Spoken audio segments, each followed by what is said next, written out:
अस्सलाम वालेकुम, मेरा नाम है ज़ुहैब भट्ट और आज आपको दिखाएंगे ख्वाबों के ऐसे सौदागर जो कातिल भी हैं बनाम सरकार। कुछ दिन पहले हमने बातचीत की डंकी के ऊपर कि डंकी क्या होती है, डंकी लोग लगाते क्यों हैं, क्या वजह बनती है। मैंने उस पर हमने जो डायरेक्टर थे FIA के लाहौर जोन के, उनके पास भी गए, उनसे भी जो मालूमात इकट्ठी की उससे यही पता चला कि हमारे यहाँ पे लोग माड़े हैं, गरीब हैं। तो गरीब आदमी को सबसे बड़ा अगर उसको ख्वाब दिखाना ना, कहते हैं भुखे हस्ते जड़ा चन्न है ना, वो भी रोटी वांगू गोल होंदा। उन्हें पूछो ना चन्न की खोजे, वो कहता रोटी वांगू गोल है। तो हमारे लिए सारी की सारी जो हमारी चमक, हमारा ज़िंदगी का मकसद, हमारा मकसद हयात जिसे आप कहते हैं, वो सिर्फ दौलत है, दौलत की चमक है, वो पैसा है, वो अच्छी ज़िंदगी का ख्वाब है, बस। इसके अलावा हम कुछ सोचते वोचते नहीं है। मोस्टली मैं सबको नहीं इस बारे में कह रहा, लेकिन मोस्टली यही होता है। आप बच्चे को पढ़ाते हैं, चंगे पैसे कमा लेगा नौकरी करके। बेटी की शादी करनी हो, चंगे पैसे वाला होना चाहिए, ਉਹਦੇ ਨਾਲ ज़रा शादी करांगे, बच्ची की ज़िंदगी अच्छी गुजरेगी। बस अगे की करना है, अगे काम क्यों करना है, पैसे कमा लांगे, ज़िंदगी अच्छी गुजरेगी। इसके अलावा, पैसे के अलावा हमारी ज़िंदगी अच्छी नहीं गुजरती। फिर जब हम ये सारी चीज़ें सोचते हैं ना, तो एक लालच सा पैदा हो जाता है पैसे का, और हम पैसा कमाने के लिए कुछ भी करने को तैयार हो जाते हैं। उसकी वजह से क्या होता है, जब हम ज़्यादा पैसे की लालच में आते हैं, सोसाइटी में बिगाड़ पैदा होता है। कैसा बिगाड़ पैदा होता है? यहाँ पर मिलावटें करते हैं, कम तोलते हैं, वो ऐसी चीज़ें करते हैं कि जिससे मुनाफा ज़्यादा हो और जो हमारा माल है वो कम लगे।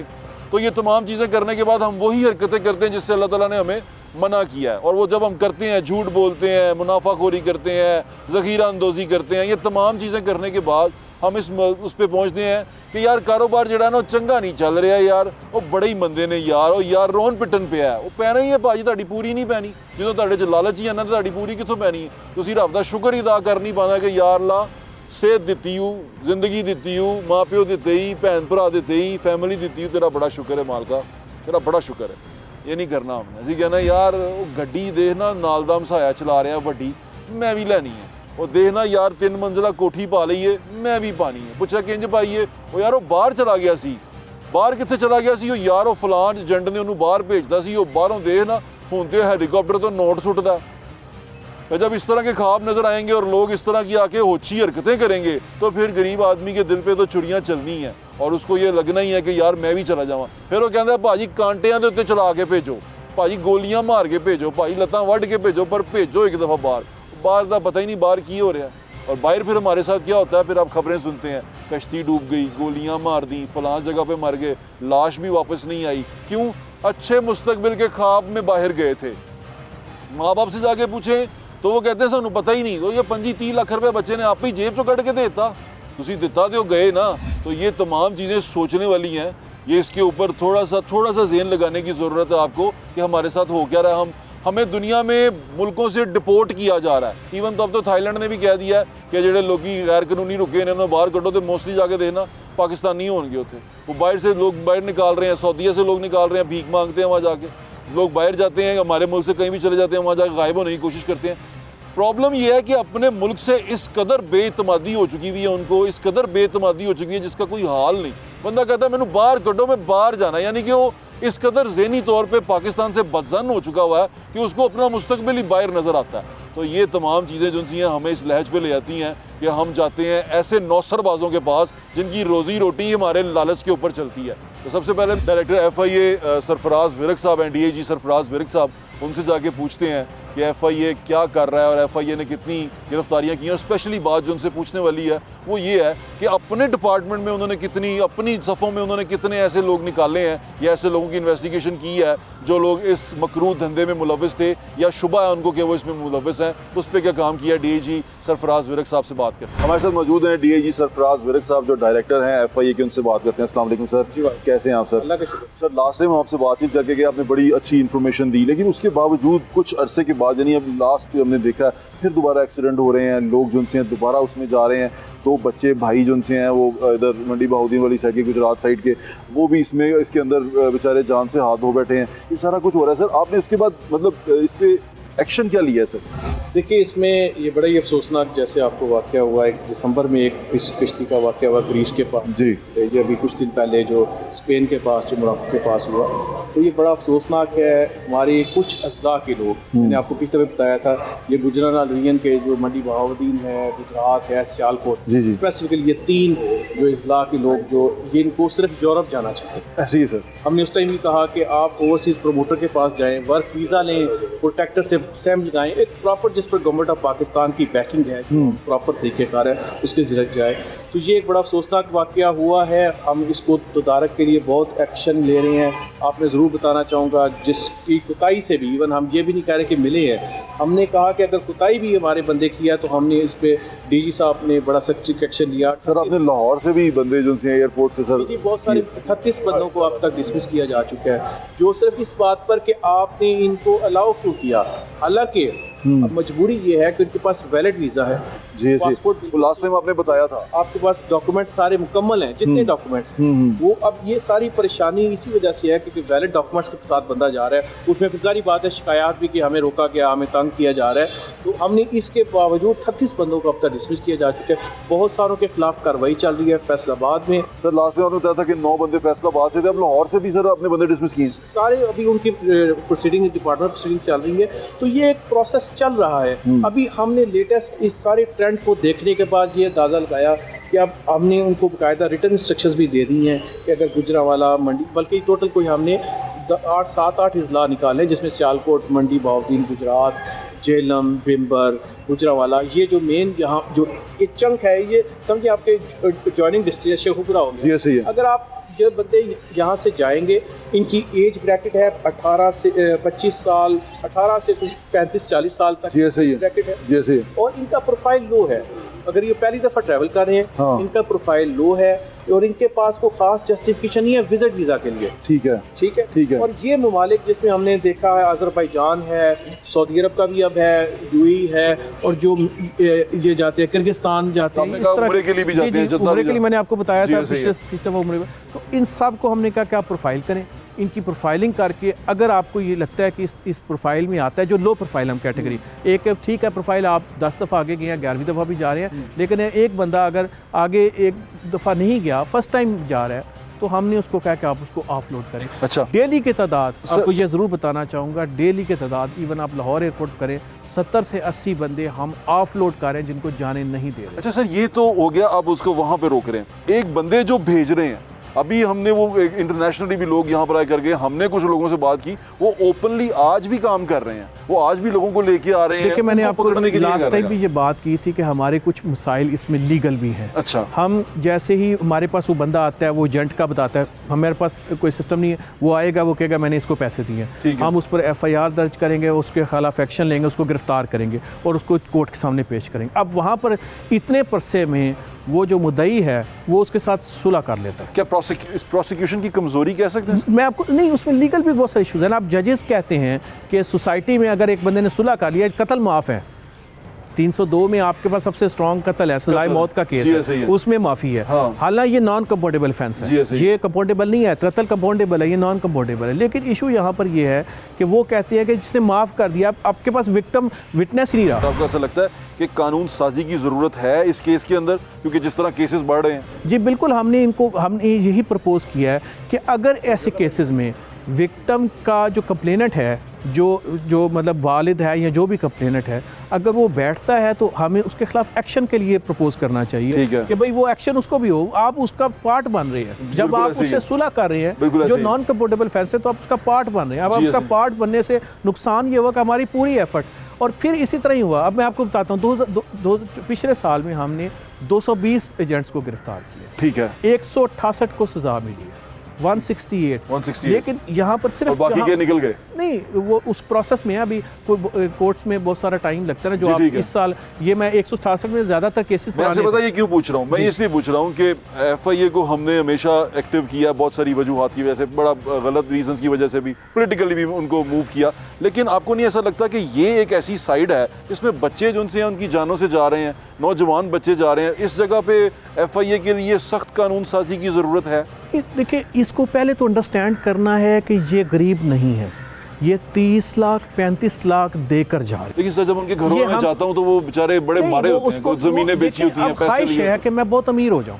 हाँ आपके पास, मैंने आपको बताया, वर्क वीज़ा में आपके पास पूरा गल्फ है, बहुत सारे मलेशिया है, बहुत जी सारे। ऐसे ही है। वो कहते हैं वहाँ पर हम उतनी इमारत अचीव करनी है ना, ये सोचें। अमीर नहीं हो मतलब सकते। मैं ये नहीं है कि हमें खाना नहीं मिल रहा, अब मैंने अमीर होना है। अभी आपने वो देखा नहीं, एक वीडियो चल रही है कि शादी इसी तरह ही जो ओवरसीज़ पाकिस्तानी जो हमारे और जो डंकी लगा करके होते हैं, वो भी शादी चल रही थी, उन्होंने जहाज़ के ज़रिए पैसे फेंके हैं। अब जी, यहाँ सर, पर आप सोचें कि एक यंग मैन है, वो मंडी बहाउद्दीन के उस गांव में है जहाँ पर वो घर वाला है जिसकी बहुत बड़ी कोठी है, वो डंकी लगा कर गया था। अब वो शादियों पर जहाज़ों के ज़रिए पैसे फेंक रहे हैं। अब वो आप उस बच्चे को देखें ना, हाँ, ये सही। वहाँ पर एक ख़ास मसला है। मैं कह रहा हूँ आपको, लाहौर का कोई बंदा नहीं है, एक बंदा नहीं है लाहौर का। आपको किसी और ज़िले का देखें, गुर्बत अगर साउथ पंजाब में देखें ना, हाँ। अगर आप गुर्बत के म्यार को देखेंगे आप शायद ठीक आपको कह रहे हैं, साउथ मैं पंजाब agree में करता ज़्यादा हूँ। मिलेगी। ऐसे ये वो पंजाबी की मिसाल थी ना, एक कि जितनी देर तक लालची जिंदा है नौसरबाज भूखा नहीं मार सकता। ऐसी है, ऐसी और ये इसी तरह नजर आ रहा है मुझे कि ये होता आ रहा है। कुछ लोग कहानी बताते हैं कि हम वहाँ पर जब पकड़े गए, हम किसी माफिया की जेल में थे लिबिया में, हम किसी ऐसी जगह पे थे और वहाँ पर हमें गोलियाँ मार दी गई। कई कहते हैं कि जो सिक्योरिटी, बॉर्डर सिक्योरिटी के लोग होते हैं, वो आते हैं 5-5 लोगों को गोलियाँ मार देते हैं, 4-4 को गोलियाँ मार के जा रहे हैं, क्योंकि पैसे आगे से आए नहीं होते, जो मजीद बिकना होता है वो बिक नहीं रहे होते। हम क्या इंटरनेशनली भी दुनिया को कह सकते हैं हमारे बच्चे हैं, चलो आ गए हैं, गलती करके आ गए हैं, क्योंकि वो बच्चे हैं या कोई भी लोग हैं, वो तो लालच में आके चले गए हैं। कसूर तो स्मगलर का है जो लेके गया है उनको वहाँ तक। तो सर वो लोगों को गोलियाँ, देखिए, कसूर इसमें ना वालिद साहब का है जिन्होंने उसके 35 लाख रुपए भरा है। हाँ सर, ये तो आप ठीक है। मैं कैसे मान लूं कि कसूर उस वालिद ने, चलें बच्चे की मैं 18-19 साल की आपकी किया, बात बिल्कुल मान लेता हूँ, वो तो ख्वाहिश रखता है ना। जो बाप है, जिसको पता होना चाहिए, उसे पता करता है ये जाते कैसे हैं, ये बड़ी भाई अच्छी मुझे बात है। बताओ। तो कहीं कसूर में बाप का पहला है कि उसने 35 लाख ज़मीन बेची है, उसने अपने जानवर बेचे हैं, उसने अपनी गाड़ी बेची है। और भाई जहाँ तुम बच्चे को भेज रहे हो वो तो देखो कि वो वहाँ से वापस यहाँ आएगा से भी कि है। नहीं। फिर हम उनका भी कसूर मानते हैं। आप जो कह रहे हैं वहाँ पर अभी जो स्पेन के पास जो कश्ती अभी लेटेस्ट डूबी है, जी। वो डूबी, कश्ती नहीं डूबी, उन्होंने मारा है उनको। जो मारा अभी जी। तक जो इन्फॉर्मेशन जी, आ रही ऐसा ही है, मारा जी। पाकिस्तान गवर्नमेंट कश्ती घुमा के बिल्कुल उन्होंने, मारा। वो तो तकलीफ की बात ही है। यहाँ पर आप ज़रूर ठीक कह रहे हैं, उनको भी ज़रूरत है, लेकिन क्या वालिद को पूछने की ज़रूरत नहीं है बिल्कुल, कि हमें मुझे अपने एंड से बताएं ठीक करना कि चाहिए। 35 लाख आपने अपने बच्चे को दिया, तो आपने ये देखा नहीं है? शायद उसको यहाँ पे कारोबार करा देते 35 लाख में, तो वो आपके आंखों के सामने होता। बिल्कुल ठीक कह रहे हैं सर। अब क्या कर रहे हैं सर, आपका लाइन ऑफ एक्शन क्या है? क्योंकि ये चीज़ें होती जा रही हैं। देखिए, हम लास्ट टाइम के बाद अब जब खड़े हैं, अब मजीद चीज़ें हो चुकी हैं। बिल्कुल आपकी बात बिल्कुल ठीक है, और उसमें हम स्ट्रिक्ट से स्ट्रिक्ट होते जा रहे हैं। मैं आपको ज़रूर बताऊंगा। अब की बार अगर आप देखेंगे तो मैं आपने यहाँ पहले कहा कि दिल्ली से पैसेंजर्स में आपको 70 to 80 एक एयरपोर्ट पर उतर रहे हैं। तो आप पूरे पाकिस्तान के एयरपोर्ट्स का अंदाज़ा लगाएं कि जो हम बंदों को जाने नहीं दे रहे।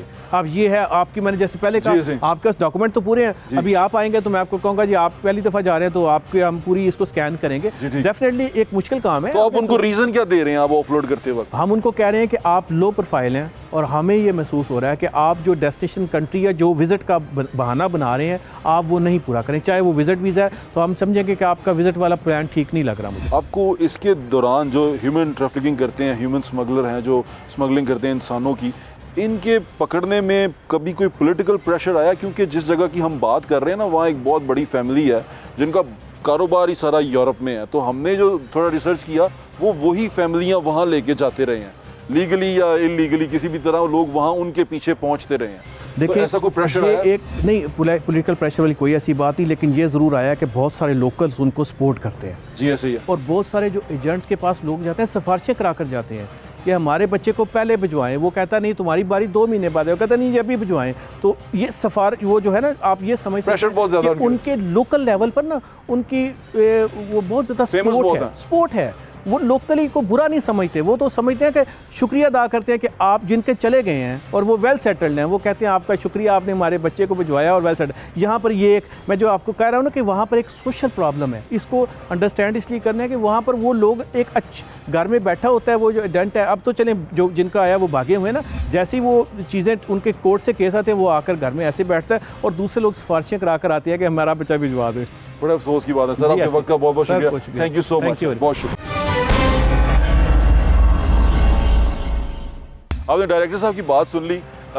जो एक अहम चीज़ है कि ये लोग जाते क्यों हैं, वो आपको पता चल गया कि हम जब तक लालच जिंदा है तो नौसरबाज भुखा नहीं मार सकता। नौसरबाज ने कमाई करते रहना और अमीर से अमीर तर होते रहना, वड्डी वड्डी गड्डियां खरीदते रहना, ते तुहाडे मेरे नाल दे ने उन्होंने टिकटॉक ते ते यूट्यूब ते लाइक भी करते रहना, क्योंकि नौसरबाजी जो सी है ना वो तभी इसी सूरत में जिंदा है जब तक लालची का लालच जिंदा है। लालची का लालच ही नौसरबाज को फर्श से अर्श पे ले जाता है और वो उसको इतना अमीर कर देता है कि फिर हम जैसे देख के सोचते हैं यार इतना पढ़ने का कोई फायदा नहीं होया, नौसरबाजी बन जाते। फिर हर बंदा नौसरबाजी के चक्कर में लग जाता है, हर बंदा नौसरबाजी सीखना चाहता है, फिर नौसरबाजी के लिए कोर्स जाके करता है। तो मैं आपसे दरख्वास्त ये करना चाहूँगा कि नौसरबाजी को छोड़ें, सीधा रास्ता अपनाएं। नौसरबाज की ज़िंदगी बड़ी जो सी है ना, उसकी फ़ेम की, उसकी मशहूरी की, उसके पैसे की बड़ी थोड़ी होती है, वो ज़्यादा नहीं होती, वो ज़्यादा देर चलती नहीं है और मुआशरे में उसको अच्छा नाम नहीं मिलता। और सबसे बड़ी बात इस सारे के बाद, सबसे बड़ी बात, अज सां मुके ना कल हिसाब देना पैना। अज कबर च लथे तो उस टाइम फरिश्ते ने आ जाना तो पूछना उन्हें किधरों, ना उत्थे रिश्वत चलनी है, ना उत्थे किसी इदारे नूं मनाया जाना है, बस तुहानूं हिसाब देना पैना है। तो ये जब हिसाब देना पड़ेगा ना आपको लग पते जाएंगे। अगर आप नौसरबाजी करके ये काम करेंगे, लोगों की ज़िंदगियों से मत खेलें और लोगों को अपनी ज़िंदगियों से खेलने भी मत दें। नौसरबाज से बचें, लालच में ना पड़ें। लालच आपको इतना जलील करवाएगा और ऐसी जगह पे ले जाएगा कि आपकी जान भी जा सकती है। तो इसी सूरत लालच होता कैसे है, लालच करता क्या है। हमारे एक दोस्त हैं, दोस्त तो नहीं है, हमने उनसे पूछा कि यार हमें बताओ कोई एजेंट थे। उन्होंने कहा कि एजेंट का बताता हूँ। एजेंट ने नाम ना जाहिर करने के ऊपर हमें कुछ सवालों के जवाब दिए हैं। वो सवाल क्या पूछे, मैंने क्या जवाब उन्होंने दिया, ज़रा सुन लें कि रास्ते क्या क्या लगते हैं, चीज़ें क्या क्या होती हैं और क्या क्या मुश्किलात से गुजरना पड़ता है। ज़रा सुने वो कहते क्या हैं। क्या हाल है आपका, ठीक ठाक है? मैं पूछना चाह रहा था आपसे कि ये डंकी क्या होती है, क्या क्या सिचुएशन होती है, डंकी क्यों कहते हैं? ये एक शॉर्ट वे इस्तेमाल किया जाता है यूरोपियन कंट्री में जाने के लिए। जो ज़्यादातर लोग जो हैं गुजरात, मंडी बहाउद्दीन, सियालकोट इस साइड के लोग ये रूट इस्तेमाल करते हैं। अच्छा, कम पैसों में जो है ना ये काम होता है। क्या इससे सियालकोट मंडी बहाउद्दीन गई क्यों, लाहौर के क्यों नहीं? तो यहाँ पे एजुकेशन कम है ना, ये एजुकेशन लेवल कम है यहाँ पे। लोगों का जो है मेंटालिटी यही है कि कम पैसों में जल्द से जल्द शॉर्ट रूट इस्तेमाल करके तो जो है वो यूरोप पहुंचा जाए किस तरीके से। अच्छा, यूरोप के कौन कौन से मुल्क हैं जहाँ जहाँ जा सकते हैं डंकी लगा के? ये यूनान जाते हैं, यहाँ से ईरान जाते हैं, पाकिस्तान से वह कोयटा या कराची की तरफ से लेके जाते हैं। अगर पैदल के रूट की पहले बात करें, पैदल का रूट क्या होता है? कुछ लोग यहाँ से यूज करते हैं कि इधर से आपको कोयटा लेके, लाहौर से कोयटा एक्सप्रेस पे बिठा के कोयटा ले गए, या इधर से कराची ले गए, कराची से कोयटा, कोयटा से तफ्तान चले गए, ईरान जो है वहाँ पे। तफ्तान का वीज़ा लगवा के जाते हैं या तफ्तान भी बगैर वीज़े के क्रॉस करते हैं? कुछ वीज़ा पे लेके जाते हैं, कुछ इलीगल लेके जाते हैं, जिनके पास पासपोर्ट वगैरह कुछ नहीं होता उनको ऐसे लेके जाते हैं वहाँ से जो है। अच्छा भाईजान, बगैर पासपोर्ट के भी यानी कि ये वाला ट्रैवल हो जाता है? हो जाते हैं लोग करते हैं, ऐसे ही करते हैं। जो बलोची लोग हैं ना वहाँ से बॉर्डर क्रॉस करा के उसको फिर आगे से तुर्की में, ईरान में एंटर कर दिया, ईरान से आगे फिर ले गए उनको। ईरान के अंदर सफ़र कैसे करते हैं बगैर पासपोर्ट के, कैसे गुजरते हैं? ईरान के अंदर उनके अपनी कन्वेंस होती हैं, टैक्सियों पे ऐसे छुप छुपा के जो चोर रास्ते हैं उन रास्तों से लेके जाते हैं। मैंने सुना है कि कोई गाड़ी के अंदर कोई स्पेशल सीट्स बनाई होती हैं, डिग्गी के अंदर जगह बनाई होती हैं। नहीं, वो जितनी बातें सुनने को मुख्तलिफ लोग हैं जो काम कर रहे होते हैं। किसी का कोई तरीका है, कोई डिग्गी में लेके जाता है, कोई डालों में लेके जाता है, कोई कंटेनर में लेके जाता है, वो सारी मिली भगत ही होता है ना। अच्छा, फिर ईरान के बाद आगे कहाँ जाते हैं? ईरान से वो तुर्की लेके जाते हैं, तुर्की क्रॉस करते हैं जी। तुर्की का जो आखिरी शहर है वो तबरेज है, तबरेज से आके जो माको का इलाका आ जाता है, माको पहाड़ी इसको बोलते हैं जी। वो तुर्की और ईरान का बॉर्डर है, ठीक है। वहाँ से जो है वो ईरान पूरा क्रॉस करके तो उसके बाद वो तुर्की के जो बॉर्डर है उसको माको पहाड़ी। अच्छा, इसमें पानी कहाँ पे आता है? जो हम अक्सर सुनते हैं कि कश्तियाँ डूब गई हैं, कश्तियाँ जो सी हैं वो उसमें लोग मर गए, क्योंकि मोस्टली जो नुकसान हुआ है वो कश्तियों का हमने सुनने को मिला है। ये कश्तियाँ कहाँ पे आती हैं? इस रास्ते में पानी नहीं है जी। पानी जाता है जाके इस्तांबुल से आगे, तुर्की से आगे जी। अच्छा। तुर्की से जो है लोग जाते हैं, जब तुर्की पहुंच जाते हैं वहाँ से आगे फिर वो टंकी लगती है इटली के लिए, यूरोप के लिए, फ्रांस के लिए, ठीक है जी, ठीक है, यूनान के लिए। वहाँ पे पानी है, समंदर है जी। अच्छा, तो वो जो है वो कश्ती में जो लोग सवार करते हैं, कोई 20 की गुंजाइश है, 40 लोग उसमें डाल दिए। अच्छा, वो एक एजेंट होता है, उस एजेंट के आगे मुख्तलिफ सब एजेंट्स होते हैं, उनसे वो चीज़ें लेते हैं जी। 5 बंदे दे दो, 10 बंदे दे दो, तो 10 बंदों को मुझे ऐसा उसमें 50 बंदे डाल दिए तो ज़रा उसमें डूब नहीं होता है। ठीक है। तो ये जो आगे एजेंट होते हैं इनको तो काफ़ी सारे पैसे दिए गए होते हैं, ऐसा ही होता है ना? ज़रा एजेंट्स को जो उनको कमीशन है, किसी का कोई पैसा है, क्या मामला आता है ये नहीं जानता है, वो एजेंट जानते हैं। अच्छा, मैं एक और सवाल पूछना चाहता हूँ कि बंदे की ज़िंदगी की वो नहीं देते कि अगर इसको हम सेफ एंड साउंड दूसरे इलाके तक पहुँचाएंगे, या कहते हैं मैं पैसे दो, पहुँच गया, ना पहुँचा तो हमारी जिम्मेदारी नहीं है? एक्चुअली मसला ये है ना कि जो भेजने वाला वो भी चोर है, जो जा रहे हैं वो भी चोर है, रास्ता भी चोर है, जो रास्ता यूज किया जाता है, ठीक है ना जी। सारे पूरा सिस्टम ही खराब है ना जी। अच्छा, अब पेरेंट्स हैं, छोटे छोटे बच्चे, वो जवान करके उनको एजेंट्स के हवाले कर दिया, चलो जी आप इनको ले जाओ, कश्ती में ले जाओ, या जैसे मर्जी इनको ले जाओ, चला के ले जाओ, घुमा के ले जाओ, ठीक है।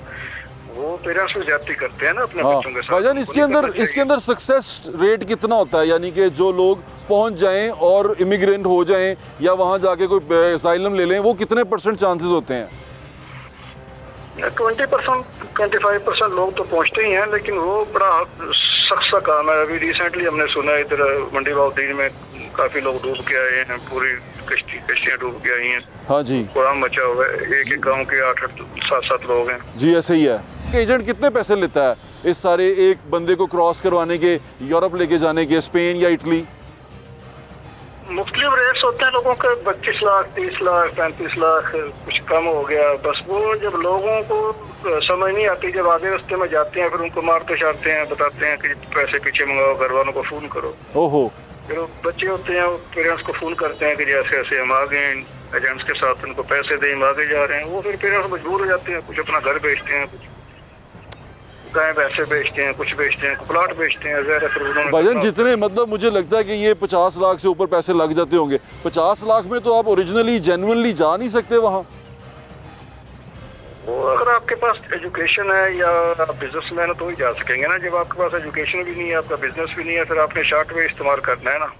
ठीक है, अनपढ़ आदमी बाहर के मुल्क ट्रेवल नहीं कर सकता भाईजान, कैसे है? कर सकता है, क्यों नहीं कर सकता? वो स्किल्स उनके पास है। पाकिस्तानी जो देखे हैं हर जगह पे वैकेंसीज आई होती हैं, कोई प्लम्बर की है, कोई इलेक्ट्रिशियन की है, कोई स्ट्रीट फिक्सर की है, ठीक है ना जी। इस तरह की वैकेंसीज आई होती हैं, लेकिन कोई वो स्किल्स इनके पास हो वो अप्लाई कर सकता है ना, दूसरा तो नहीं कर सकता। बगैर जो है हुकूमती यानी कि जो अफसरान हैं उनकी इन्वॉल्वमेंट के बगैर ये एजेंट वाला काम भी कंप्लीट नहीं होता, ऐसे है? नहीं होता जी, नहीं, बिल्कुल कोई भी नहीं होता। यानी कि एजेंट तभी कंप्लीट एजेंट बनता है जब उसके साथ कोई हुकूमती अफसरान इन्वॉल्व हो जो ये सारा प्रोसेस कंप्लीट करवाएं, ऐसा है? जी, मैक्सिमम तो ऐसे ही होता है कि जो पुश्तनाई लोग कर रहे होते हैं, किसी की हो रही होती है। ऐसे अकेला बंदा तो कुछ नहीं कर सकता। यानी कि एजेंट बगैर हुकूमत सरकारी अफसरान की पुश्तनाई के कुछ नहीं कर सकता, ऐसा है? 100% ऐसे ही है कि अगर आपका एक वीज़ा है, आप लीबिया का वीज़ा लेके जा रहे हैं, आपको एक एयरपोर्ट से जो है वो बंदा भेज रहा है, उसको पता नहीं है आप लीबिया किस लिए जा रहे हैं, ना आपके पास काम का वीज़ा, आपके पास शहर का वीज़ा, लीबिया आप शहर किस लिए करने जा रहे हैं, क्या मकसद है जाने का, कोई पूछता नहीं। जी ठीक है, आपके वक्त का बहुत बहुत शुक्रिया भाईजान, थैंक यू। अब बात आ गई, मैंने बाहर जाना है, ठीक है भाई, चले जाओ, कोई ना कोई काम कर लो जाके। हाँ ठीक है, वहाँ डॉलर मिलते हैं, वहाँ दूसरी करेंसी में पैसे मिलते हैं, यूरो मिलते हैं, पाउंड मिलते हैं, बिल्कुल चले जाओ। यूके चले जाओ, यूएसए चले जाओ, जितने मर्जी चले जाओ, यूरोप चले जाओ, जितना दिल करता चले जाओ, पैसे कमाने जाने बिल्कुल, लेकिन जाओ तो लीगल रास्ते से। अब लीगल रास्ते क्या हैं? आए मेरे दोस्त हैं मोहसिन भाई, उनसे मैं आपको पूछ के बताता हूँ। वो मुझे हमेशा कहते हैं कि भाई साहब आसान तरीके हैं बाहर जाने के, लेकिन हम उन तरीकों को अपनाते नहीं। इवन डायरेक्टर साहब जो सरफराज विरक साहब हैं, उन्होंने भी यही कहा कि भाई कुछ लोग हैं वो जो बाहर से आते हैं, लेबर के वीज़े आते हैं, वो कुछ कंपनीज़ हैं जो लीगली काम कर रही हैं, आप उनसे रब्ता करें, वो आपको लीगल परमिट देंगे, लीगल वीज़ा देंगे और लीगल रास्ते से लेके जाएंगे। अगर आपने मजदूरी ही करनी है तो जनाब वो लीगल रास्ते के यहाँ आए मोहसिन भाई से पूछें। हमारे भाई हैं मोहसिन अमीन साहब, वो इमिग्रेशन के एक्सपर्ट हैं। हम जब भी वीज़े के लिए बात करते हैं तो मेरे तो करीबी दोस्त भी हैं, भाई भी हैं, तो मैं इनसे पूछता हूँ। तो मैं जब ये डंकी वाली सारी बात आई तो मैं इन्हीं से पूछने आया हूँ कि ये डंकी में रोला क्या होता है और ये इतने पैसे खर्च हो जाते हैं कि लीगली कितने लगते हैं। अस्सलाम वालेकुम मोहसिन भाई। जी वालेकुम अस्सलाम, but sir thank you very much. भाई आपने देखा होगा डंकियाँ, जी बिल्कुल, लोग मर रहे हैं, गोलियाँ लग रही हैं, पता नहीं क्या क्या होगा। यार मोहसिन भाई अभी तो मैंने देखा 30 लाख 50 लाख मिनिमम मैक्सिमम इस तरह पे जाते हैं, करोड़ पे भी चला जाते हैं बाज़ दफ़ा कहीं तो। एग्जैक्टली। तो ये इतने पैसे लगा के हम लीगली नहीं जा सकते? बट सब आपने देखा होगा कि जिस तरह लास्ट ईयर भी गुजरा है, कोई अच्छी न्यूज़ नहीं आई पाकिस्तान के हवाले से। 2024 में भी काफ़ी इंसिडेंट्स हुए हैं हमारे, और फिर उसके बाद अभी ये जो मोस्ट रिसेंट जब 44 पाकिस्तानीज़ जो है इस इंसिडेंट में चले गए, तो एक बड़ा अनफॉर्चुनेट सीन है। और सबसे पहले ये जानते तो जाते हैं, पैसे भी ज़ाया करते हैं, और उसके साथ साथ जो है पाकिस्तान का बहुत नेगेटिव एक इम्पैक्ट भी चले जाता है दुनिया में। तो उसके लिए जी लोगों को थोड़ा सा अवेयरनेस करना चाहिए, स्टेट को भी थोड़ी जिम्मेदारी करनी चाहिए कि लोगों तक अवेयरनेस पहुंचाए कि इतने ही पैसों में आप लीगली पाथवेज के थ्रू भी जा सकते हैं। बल्कि ये स्किल्ड लेबर है आपकी, इसको टीच करें, ट्रेन करें। इसको स्पेसिफिक करते हैं जी। मैं यूरोप जाना चाहता हूँ जी, कितना खर्चा आएगा मेरा, क्या मुझे चाहिए, मेरी बेसिक रिक्वायरमेंट क्या है मेरे यूरोप जाने के लिए जी। बट उसमें फॉर एग्जांपल मैं विजिट पे जाना, ये जो डंकी पीपल होते हैं ना जी, ये ज़्यादातर अनफॉर्चुनेट आपको पता है पढ़े लिखे लोग नहीं होते, तो इनको तो अगर हम रिक्रूटमेंट के थ्रू भेजना चाहें तो ये स्किल्ड लेबर में जाना चाहेंगे ये। तो आपका पढ़ा लिखा बंदा यूरोप नहीं जा सकता? पढ़ा लिखा बंदा बिल्कुल यूरोप जा सकता है, पूरी दुनिया में कहीं नहीं जा सकता। अनपढ़ भी बंदा है वो ऑब्वियसली स्किल्ड के ऊपर जाएगा अपनी, वो वैसे विजिट पे नहीं जा सकता। उस पे विजिट के लिए भी उसको एक सर्टेन रिक्वायरमेंट मीटअप करनी पड़ेगी, जिसमें उसकी फाइनेंशियल स्टेटमेंट्स देखी जाती हैं, उसके अपने यहाँ मिनिमम कितनी होनी चाहिए?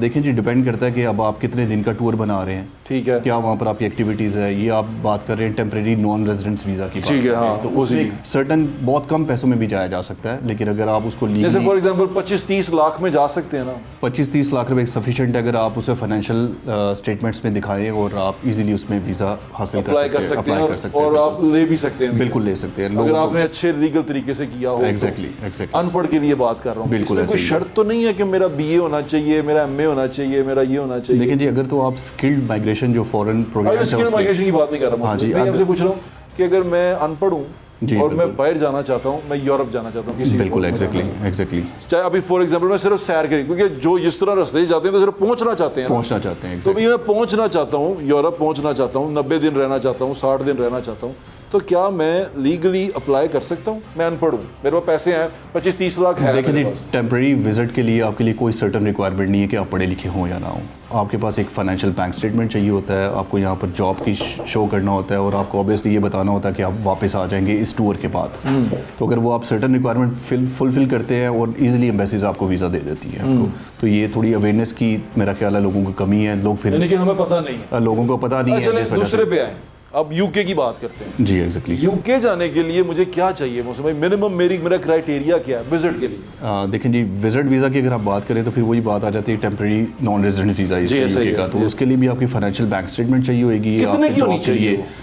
कोई स्पेसिफिक नहीं है जी, वो हर बंदे के सर्कमस्टांसेस पे डिपेंड करता है। एक जॉब वाला बंदा है तो डेफिनेटली उसकी 100,000 सैलरी है, तो वो अपनी उसके मुताबिक अपनी बैंक स्टेटमेंट दिखाएगा, उसकी सेविंग्स देखेंगे वो और उसके एक्सपेंडिचर्स देखेंगे क्या है इसके अंदर, तो उसके ऊपर आपको वीज़ा वो ऑफर करते हैं, ठीक है। तो अगर आप कोई बिजनेस रन कर रहे हैं, कोई प्राइवेट लिमिटेड कंपनी है आपकी, ये बड़ी कोई कंपनी है, तो फिर डिपेंड करता है आपके वो वॉल्यूम ऑफ बिजनेस देखेंगे, आपकी ट्रांजेक्शंस देखेंगे, तो वो हर बंदे के डिफरेंट सर्कमस्टांसेस के ऊपर डिपेंड करता है। कोई आप स्पेसिफिक नहीं इसको कह सकते कि जी 20 लाख 25 लाख 50 लाख।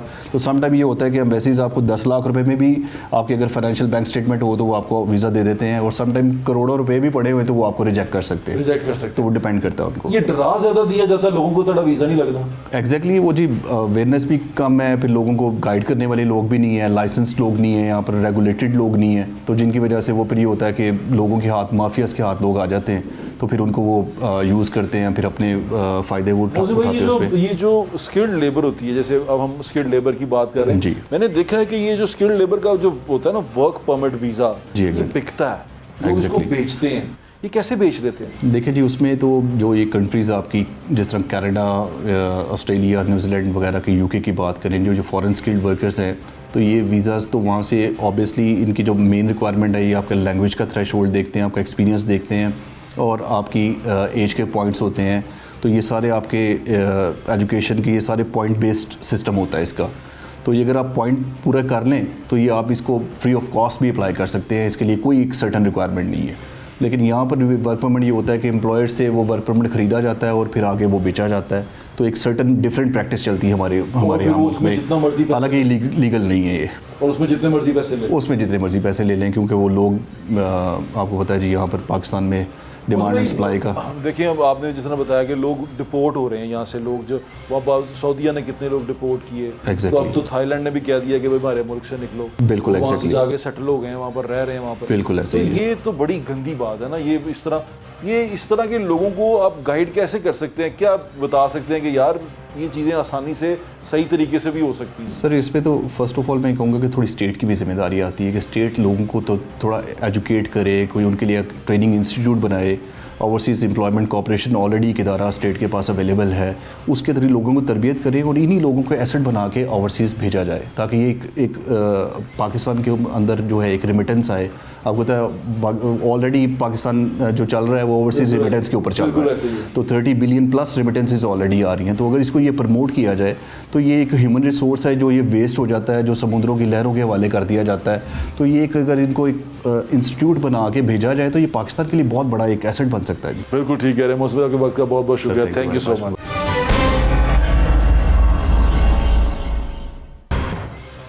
मेरी आपसे हाथ जोड़ के दरख्वास्त है ये, अपनी ज़िंदगियों से मत खेलें, अपने बच्चों की ज़िंदगियों से मत खेलें।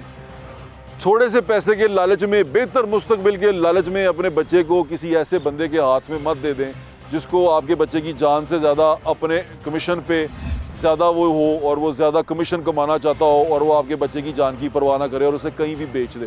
बिल्कुल ऐसे ना करें। थोड़ी खा लो, सुख दी खा लो, शुक्र अदा कर लो। ਜਿਹੜੇ ਨੋਟ ਸੁੱਟ ਰਹੇ ਨੇ, ਜਿਹੜੇ ਪੈਸੇ ਸੁੱਟ ਰਹੇ ਨੇ, ਯਕੀਨ ਮੰਨੋ ਉਹਨਾਂ ਨੇ ਉਹ ਨੋਟਾਂ ਦਾ ਤੇ ਉਹ ਇਕਤਦਾਰ ਦਾ ਤੇ ਉਹ ਇਖਤਿयार ਦਾ ਹਿਸਾਬ देना है। हम असल में प्रॉब्लम हमारा ये है, हम ना भूल गए हुए हैं कि हमारा इम्तिहान होना है, हमारा हमसे पूछा जाना है, सवाल पूछा जाना है। दोज़ख के कॉन्सेप्ट को ही भूल गए हुए हैं, जन्नत दोज़ख की चीज़ों को भूल गए हुए हैं। हम ये भूल गए हुए हैं कि रब ऊपर बैठा है, उसने हमारा हिसाब लेना है। और यकीन माने अगर आप ये भूल गए हुए हैं ना तो ज़्यादा तौबा करें, क्योंकि आपके कहीं दिलों पे, कानों पे, आंखों पे मोहर ना लग गई हो, आप उन लोगों में से ना हो गए हो जिन्हें अल्लाह हदायत ही ना देना चाहता हो। तो मेरी दरख्वास्त आपसे ये है कि इस चीज़ों को समझें, लालच के बीच में मत आएँ। थोड़ी सी लालच के अंदर आके अपने आप से, अपनी जान से, अपने प्यारों की जान से खेल ना जाएँ। और जो लोग ये मकरू धंधा करते हैं, मेरी उनसे दरख्वास्त ये है कि ये उनके आगे आ जाएगा। किसी के बच्चे की जान लोगे ना, ये आपके आगे आ जानी है। हमने देखी है अपनी आंखों से, हमने लोगों को यहाँ इबरत का निशान बनते देखा है, हमने यहाँ पे लोगों को वो सब कुछ भुगतते देखा है जो उन्होंने लोगों के साथ किया है। तो मेरी आपसे दरख्वास्त है, मत करें ऐसे, इस मुआशरे को सुकून से रहने दें। पाकिस्तान बहुत खूबसूरत जगह है, पाकिस्तान बहुत अच्छी जगह है, यहाँ पैसे कमाए जा सकते हैं, अच्छे तरीके से कमाए जा सकते हैं, इज़्ज़त से कमाए जा सकते हैं। मैं आपसे दरख्वास्त कर रहा हूँ, इज़्ज़त से कमाए जा सकते हैं। लेकिन सिर्फ प्रॉब्लम ये है कि लालच बहुत घुस गया हमारे अंदर। हम चाहते हैं जल्दी जल्दी कमा लो। ये अगर मुझे मेरी नसीब में अगर 1 लाख रुपया लिखा हुआ है ना और मेरी पूरी ज़िंदगी में लिखा हुआ है, तो मैंने पूरी ज़िंदगी में 1 लाख रुपया खा लेना है। उससे ज़्यादा मुझे मिल नहीं सकता जो मेरे नसीब में नहीं लिखा हुआ, तो मैं किसी का नसीब छीन नहीं सकता। तो मेरी आपसे दरख्वास्त है, अपने नसीब पे अपने रब का शुक्र अदा करें और दुआ करें कि अल्लाह आपके नसीब अच्छे करे। मेरी दुआ है कि अल्लाह आपके नसीब अच्छे करे। अपना ख्याल रखें, मुझे इजाज़त, इंशाल्लाह फिर मुलाकात होगी। अल्लाह हाफ़िज़। पाकिस्तान जिंदाबाद।